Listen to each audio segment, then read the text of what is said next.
Saya merasa dekat sama beliau. Beliau banyak kasih nasihat ke saya. Bahkan berapa hari yang lalu pun mengirim WA ya, memberi saran-saran. Beliau masih terus memberi WA. Sehingga sosok Pak Kwik sebagai ekonom ini dan nasionalis sangat kelihatan. Jadi itu yang menjadi navigasi ekonomi untuk menghadapi krisis sampai dengan tahun. Cara bagaimana konglomerasi dilakukan, sebenarnya Indonesia itu sosialis, kapitalis, atau kadang-kadang ke kiri atau ke kanan begitu ya. Itu dia jelaskan dengan baik. Maka beliau pernah bilang, kita tuh mbahnya kapitalis kan.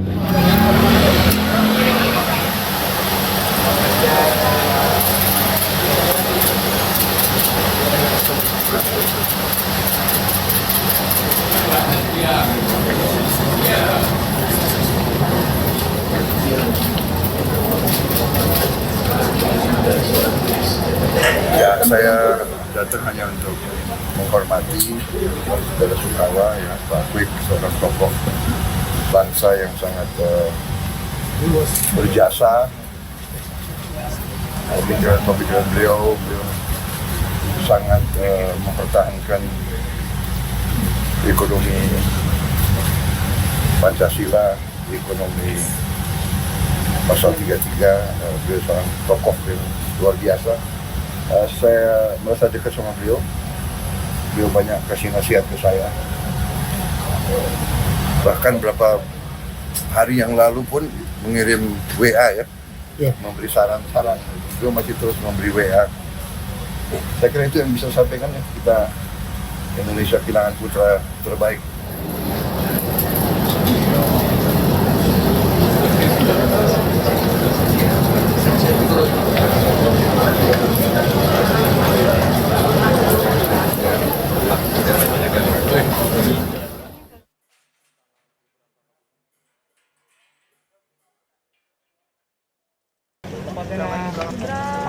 Mas Wapres.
Jangan maju ya.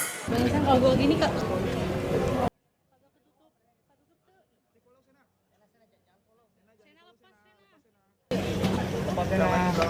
Mas Wapres. Sedikit pak. Ada kenangan apa Pak dengan beliau? Bentar. Siap. Ya. Merahnya long time no see udah kuning dia sekarang. Ya. Pak, Ya. mengenai wafatnya Pak. Ya tentu kaget ya beliau mendahului kita. Namun kan beliau dulu pernah jadi Menko Ikuin, pernah Bappenas, dan itu berada dalam situasi ekonomi Indonesia tidak baik-baik saja. Itu kan di periode pasca krisis 98 dan tentunya Indonesia banyak belajar bagaimana menavigasi turbulensi itu, dan turbulensi itu ditangani dalam waktu ya mungkin 4 tahun karena banyak reform juga dari segi regulasi perundangan dalam perencanaan, sehingga sosok Pak Kwik sebagai ekonom ini dan nasionalis sangat kelihatan. Jadi itu yang menjadi navigasi ekonomi untuk menghadapi krisis sampai dengan tahun 2004, dan kemudian tentu apa yang dilakukan itu menjadi legacy dalam perencanaan pembangunan kita. Bagaimana dalam situasi itu kita bisa berlayar lagi dan akhirnya kita lolos dan sampai sekarang. Jadi sangat menghormati jalan pikiran beliau yang menavigasi situasi sulit dan dengan ekonomi nasionalisme yang baik. Ya, Pernah ada terima komunikasi kasih. Pak dengan Pak Kwik Terakhir atau mungkin terakhir? Pada waktu beliau di Bappenas sering berkomunikasi. Ya, terima kasih. Ada pesan yang disampaikan kepada keluarga Pak? Ya, keluarga tentu harapannya ya, sabar, dan tentunya keluarga nanti bisa melanjutkan apa yang menjadi pemikiran-pemikiran beliau. Ya. Terima kasih Pak.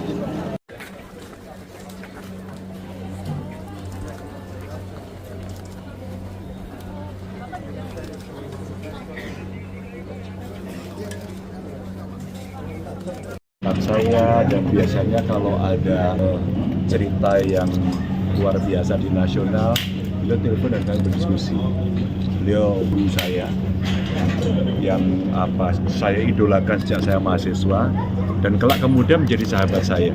Dan saya tidak pernah lupa dengan beliau ketika saya ikut angkat Century. Saya di coach betul-betul man to man gitu, dan saya dikasih data. Beliau orang yang suka berbagi, sehingga kita sebagai orang yang lebih muda itu merasa betul adalah senior yang bisa memberikan satu guidance yang baik bagaimana cara kita menganalisis, mengkritisi sampai mencarikan solusi, dan Pak Dwi itu jagonya.